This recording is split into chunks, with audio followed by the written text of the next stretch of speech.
नाज़रीन, थोड़ी सी बात डॉलर के हवाले से करते हैं। डॉलर ज़ाहिर है दुनिया की रिज़र्व करेंसी है, लेकिन उसके साथ कुछ तब्दीलियां भी आ रही हैं।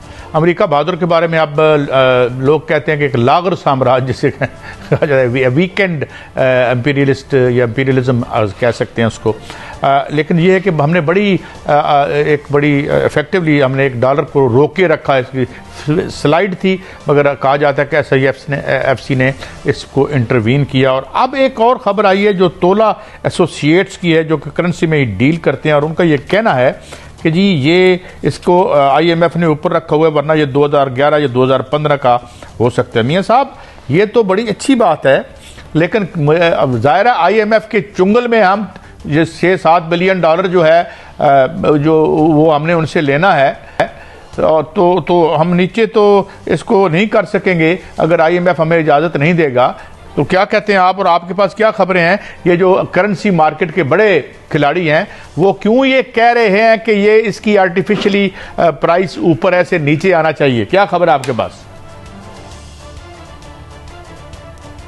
देखिए कायद साहब, इसमें जो तोला लॉ एसोसिएट्स हैं उन्होंने तो एक एडवाइजरी जारी की है, और उसके मुताबिक वो कहते हैं कि डॉलर की असल कीमत जो है वो 211 रुपये है।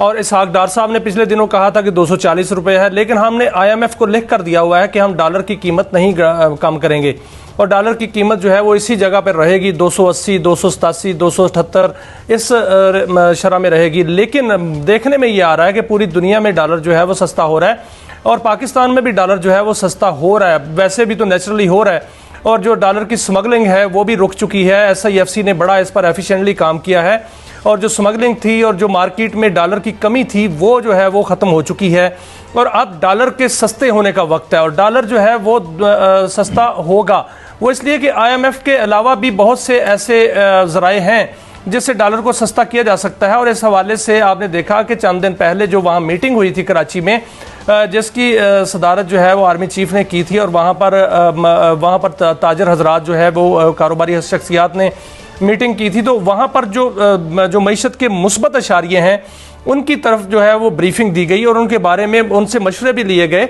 और वहाँ पर बड़े अच्छे मशवरे दिए गए ताजरों की जानिब से और कारोबारी शख्सियात की जानिब से कि हम डॉलर को किस तरह सस्ता कर सकते हैं, रुपये की कदर को किस तरह बढ़ा सकते हैं।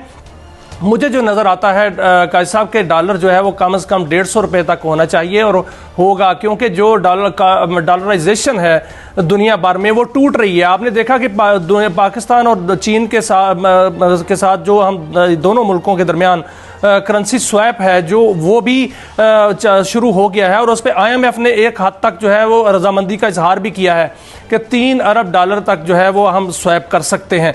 अगर इस तरह हो जाए, और रूस में कल हमारे वजीर तवानाई जो थे वो रूस में मौजूद थे, और वहाँ पर भी जो तजारत की बात हुई और वहाँ पर बहुत से मुआहदे भी हुए, तो ये सारी चीज़ें जो है वो इशारा कर रही हैं कि डॉलराइजेशन जो है वो ख़त्म हो रही है, और जो करेंसियाँ हैं, जो लोकल करेंसियाँ जिसमें रुपया है। अच्छा, एक और खबर भी आपके पास है, मैं पावर वो हो रही है। मैं ये समझता हूँ मियाँ साहब, इट विल टेक टाइम, और जिस तरह से चुंगल है इसका IMF का, और जिस तरह आपने लिख के दिया हुआ है, और वैसे भी यार हम क्यों नुकसान करें उन इंतहाई नेक लोगों का जिन्होंने 11-11 बिलियन डॉलर की वहाँ प्रॉपर्टी खरीदी है, कहीं उनका नुकसान तो नहीं हो जाएगा डॉलर नीचे आने से? बहरहाल ये तो एक फिक्र जुमला मोतरिज़ा था। आता हूँ IPPs की तरफ।